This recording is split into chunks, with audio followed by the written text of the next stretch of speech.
My name is Elisa.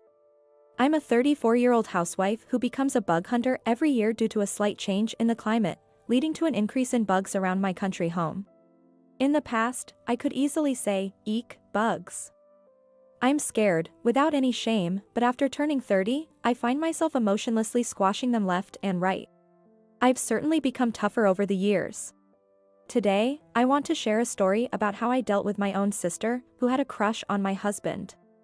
This happened a few years ago when I was still in my 20s.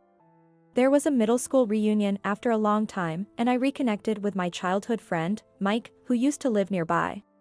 When we were just after starting elementary school, I often played with Mike and my sister, Julia, who is 2 years younger than me. However, as time passed, Mike started feeling embarrassed about playing with girls, which is typical for boys, and he drifted away from us. In middle school, we grew even more distant as Mike's family moved away.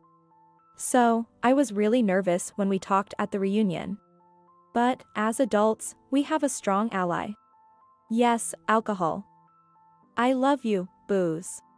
Empowered by alcohol, both Mike and I became more talkative, and our conversation flowed as if we hadn't been apart for so long. We went to a second and third round of drinks, just the two of us, and when it was time to part ways, Mike said, "When we were kids, I had a crush on you, and it seems I still do as an adult."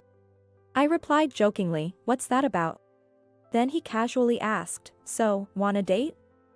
And that's how our relationship began. Later, a sober Mike was rolling around on the floor, questioning himself, "Man, I really let my tongue slip. How embarrassing. Am I too cheesy? Who do I think I am?" It goes without saying that I burst into laughter seeing him like that.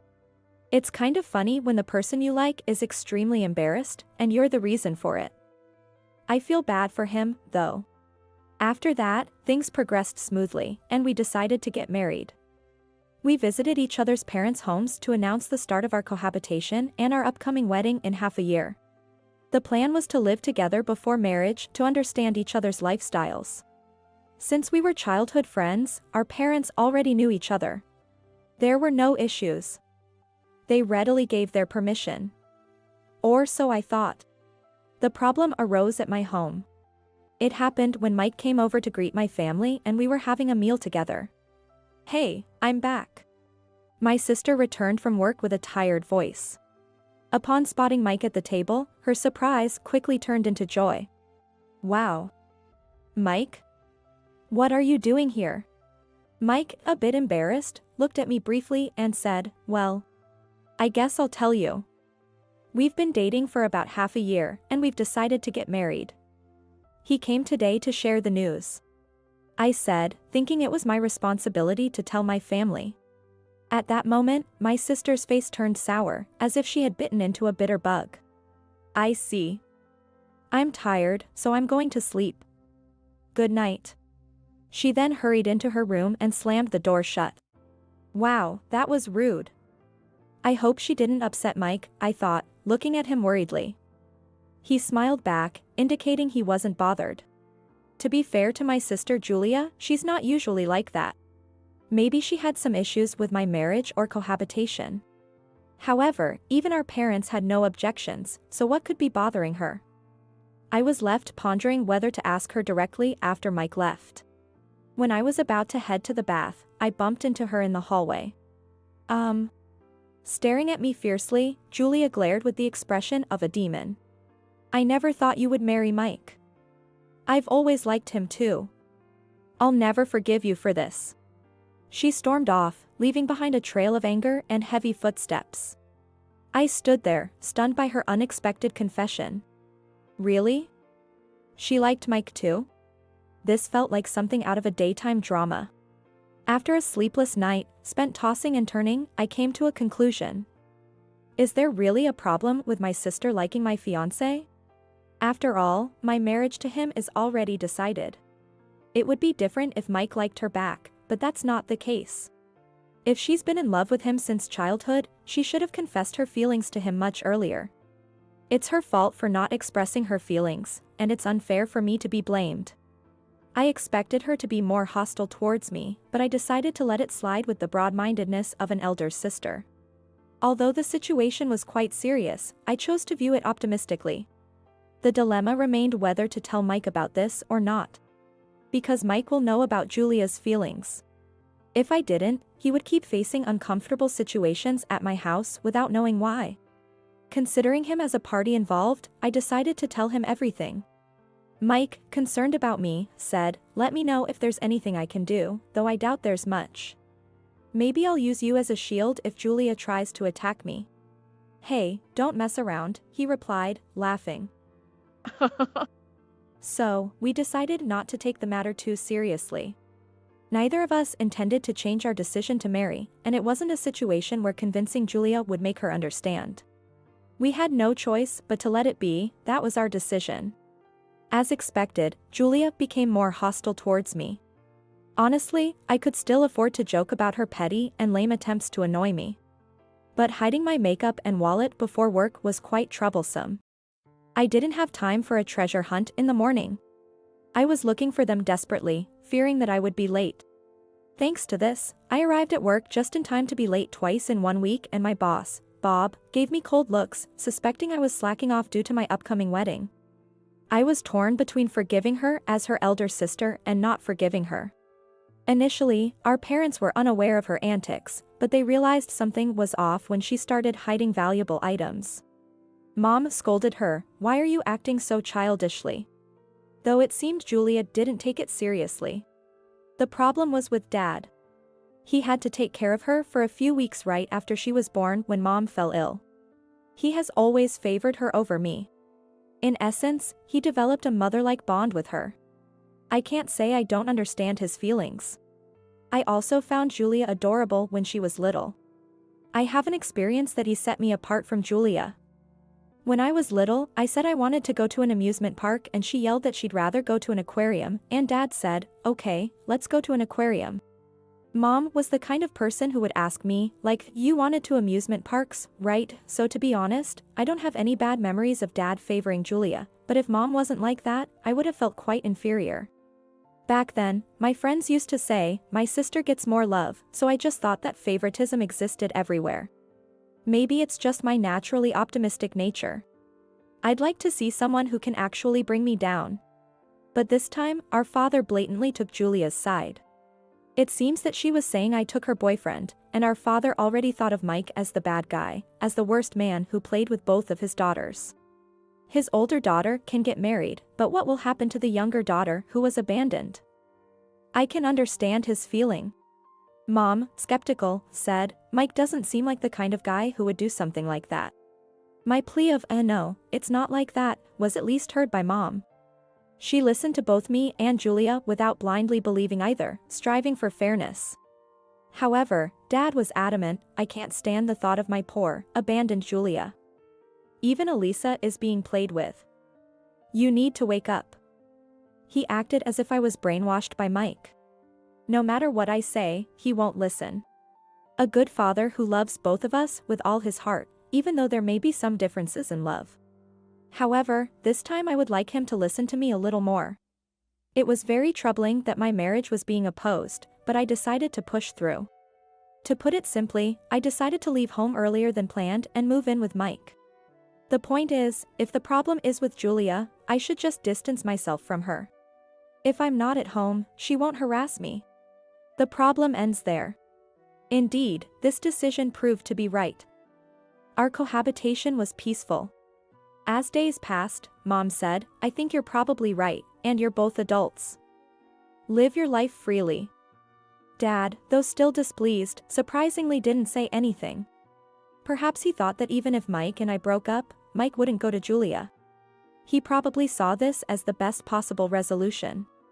I can't help but feel sorry for Mike, who has become such a bad guy, but I didn't hear anything from Julia, so I thought this would be the end of everything. That's how she arrived on her wedding day. Julia didn't attend, and Dad even urged me, "It's not too late to rethink this." Mom, trying to lighten the mood, joked, "I've also thought a few times after marrying your father that I made a mistake." Needless to say, behind me, Dad looked pale and asked, "Is that so?" Not everyone was wholeheartedly celebrating, but under our parents' watchful eyes, we got married. The next day, our doorbell rang loudly. Huh? What? Startled, Mike and I jumped up. When we checked the monitor, my entire family was there. Dad, Mom. Julia too, what's going on? I was shocked. Julia glared at me sharply. I kept silent, but I'm pregnant with Mike's child. He needs to take responsibility. How could you do that? You're fortunate not to have children yet. Let Mike take responsibility for this. He should leave you and marry Julia, Dad insisted. Mom, confused by their claims, turned to me, what's going on? Mike, still groggy, came to the door. What? My child? What? He finally seemed to wake up, shaking his head vigorously at me. It was a comically emphatic denial. I knew it wasn't true. His panicked response almost made me laugh. Mike's child? How many months pregnant are you? 2 months.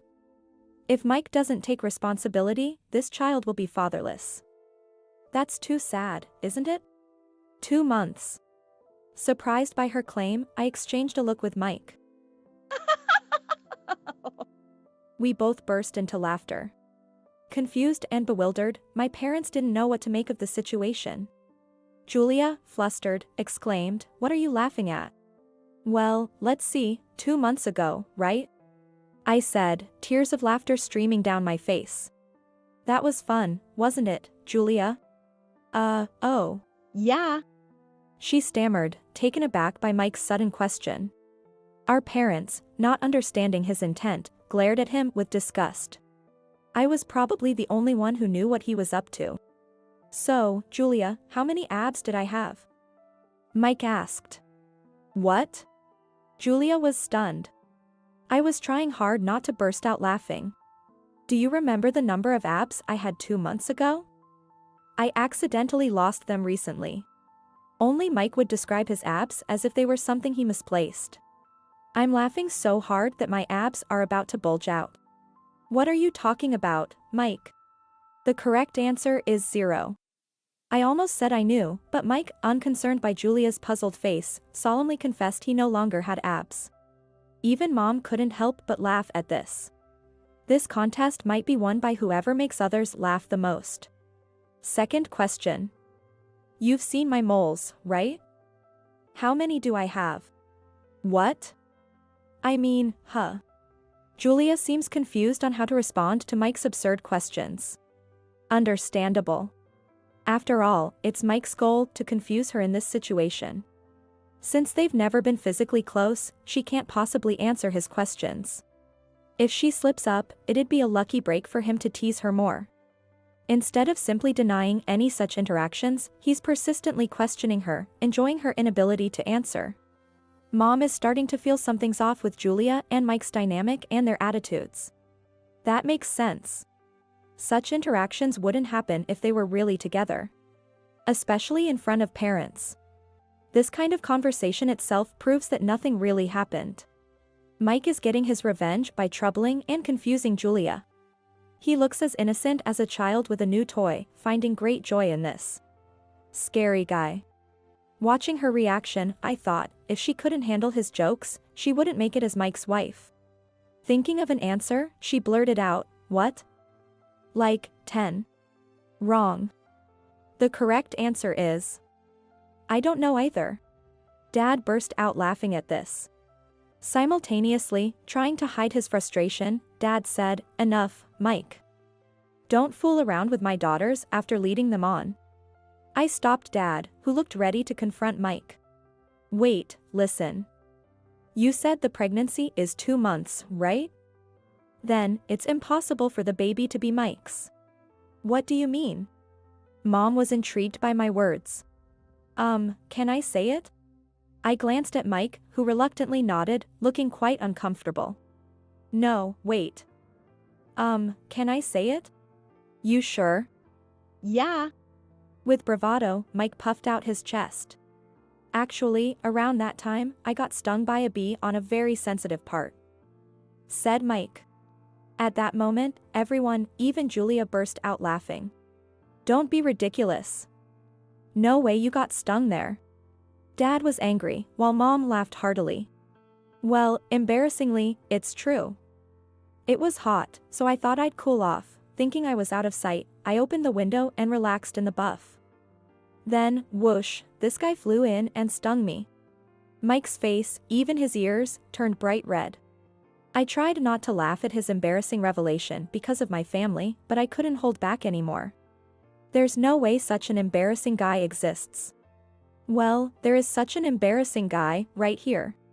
Mike, responding loudly to Dad's words, seemed too bold for such a topic. That doesn't prove that the child in my stomach isn't yours, Mike. Julia, seemingly losing her ground, revived and joined the argument. Think about it, Julia. A bee, right? Stung me right in the critical spot. And you can imagine, right? Being hurt in a place as vital as life itself. Mike said to my dad too. Julia fell silent at Mike's serious face. Dad, grasping his groin in silent empathy. Eventually, he seemed to believe Mike's story despite his stern expression. It's a very delicate part for a man, you know. It was tough. I even called an ambulance. It was more embarrassing for me, who accompanied him. I rode in. I couldn't help but took a dig into Mike's story. I had a fever, and it was tough. Someone making a child in that state would be too kinky. You can check with the hospital that treated me. Mike said in a fading voice, making Mom laugh out loud. Mike, remember when you played in our pool and had a habit of taking off your swimsuit? Let me see where you were stung. Mom approached Mike with laughter, waving her hands. What? It's healed, no evidence left. Why would I show that? Mike, strangely covering his chest instead of the critical area, tried to escape Mom's hands. It seemed like Mom completely trusted him now. I felt relieved. Mike, however, seemed not relieved for a different reason. I sympathize as a man. Such an embarrassing lie wouldn't be told, no need to confirm with the hospital. Dad looked at Mike with a kind, almost saint-like gaze. I'd never seen Dad with this expression before. Ironically, understanding came quickly from the same gender, given the nature of the injury. I wonder if this is what they call a blessing in disguise. I then said to my sister, still in shock. Listen. Even if you're lied to about something so silly, neither I nor Mike will divorce. You're only making yourself more pitiful. I may not be believable, but I truly want you to be happy. You're my only sister. At that moment, Julia's eyes widened in anger. Shut up, shut up, shut up. I hate this Mike who sides with you. She became emotional and lunged at me, but Mike strongly pushed her hand away. It's okay, if you don't like me. I love Elisa and that's all that matters. I think of Julia as a dear childhood friend and sister-in-law, but I'll never see you as a lover. If you keep lying like this, I'll confront you with all my might. I'm Elisa's husband and will protect her at all costs. I almost cried. This didn't seem like the silly guy who was stung by a bee and muttered, I might be doomed, the world is against me. My husband looks so cool. Dad then said, Julia, if you're really pregnant, show us any proof like a medical record. This revealed that my parents believed Julia's words without any evidence. I love my parents for trusting us unconditionally, but this time their kindness seemed misplaced. Mom urged, if it's a lie, apologize to them. Julia bit her lip, trembling. Fine. Nobody's on my side. Don't come crying to me later. She left the room in tears. Dad tried to follow, but Mom said, let her be. She needs to cool off. 2 weeks later, Mom forcibly took my still claiming to be pregnant sister to the gynecologist, where she was found to be not pregnant and perfectly healthy. Mom apologized to Mike, sorry for the trouble and doubting you. I should have trusted you, whom we've known for so long. Please take good care of Elisa. Dad also said, I'm really sorry for making you feel bad. I don't blame my parents as I hadn't informed them about the deterioration in my relationship with Julia. Having parents who trust and believe in their daughters without doubt, well, it might seem questionable to outsiders, but it's indeed reassuring for us. After all, they are irreplaceable. My one and only precious parents. Everyone makes mistakes. And this time it was, strictly speaking, my dad. Once again, I was affected by his favoritism towards Julia, but I decided to forgive him considering the great debt of gratitude I owe for being raised so well. Without these parents, I wouldn't have been as happy as I am now, nor would I have met Mike. After the lie about her pregnancy was exposed, Julia, embarrassed, lashed out, saying, "I don't need this family," and left the house. In the past, Dad, who was lenient with Julia, might have gone after her, but this time he said, it's probably better for Julia not to come back for a cooling-off period. Mom said, after such behavior, she can't just brush it off as a crush. If she can't come back and apologize properly, she can't enter the house. I can't imagine my fiercely angry sister apologizing sincerely. Mom thinks the same. Essentially, this was a disownment. 7 years passed. Julia did return home once to apologize, but was ultimately disowned and kicked out. Initially, she behaved well, but by the end of that year, after drinking heavily, she caused a problem. She crawled into Mike's bed while he was asleep, saying, "Aren't you tired of my sister yet?" Mike seemed to think that a ghost had appeared, and let out a loud scream, "Oh my God." Not only me but also our parents woke up with the voice, uncovering the incident. The suspect, in other words, Julia, drunk as she was, blurted out, "I'm just jealous of how close you always are with Elisa. Why can't I have a bit of that too?" Of course, that was neither possible nor something I would do. I was furious, Mike was terrified like a chihuahua, and my parents, with a look of wrath I'd never seen before, disowned her. Especially my dad, who used to dote on her, said, "I never raised a child to attack a man in his sleep," with visible disgust. My sobered-up sister apologized repeatedly, but Dad sternly rejected her, saying, "Actions when drunk reveal true feelings. I can't trust you anymore." So she left home in tears. Meanwhile, I discovered my first pregnancy after that tumultuous new year. Since then, I've been consistently having children. Now, at 34, I'm a mother of 4. 2 of them are twins, so I've only given birth 3 times. With almost a baby a year, every day is like a festival. If I left them alone, the walls get covered in crayon drawings to the point of resembling an art exhibit, and Mike and I spend Sundays cleaning the house with a scrubber in hand. The clean spots get drawn on again, but I enjoy these chaotic days, including such mishaps. The youngest is in a defiant phase, refusing clothes, toothbrushing, and toilet time. Though terrible too is a constant challenge, looking at the sleeping faces of my 4 angels, I forgive everything. My parents, thrilled with not just their first grandchild but a rapidly growing brood, frequently visit to help with childcare. Mike is cooperative in parenting, though he's now worried about a future of thinning hair due to constant hair pulling when giving piggyback rides. But he deals with it with a smile, clearly adoring the children. I won't tell him that with his promotion, he can afford good hair growth treatments. Seeing a troubled Mike might be entertaining. For better or worse, I want to see all sides of the person I love. Far from a quiet and calm home, ours is noisy and lively, and I'm very happy right now.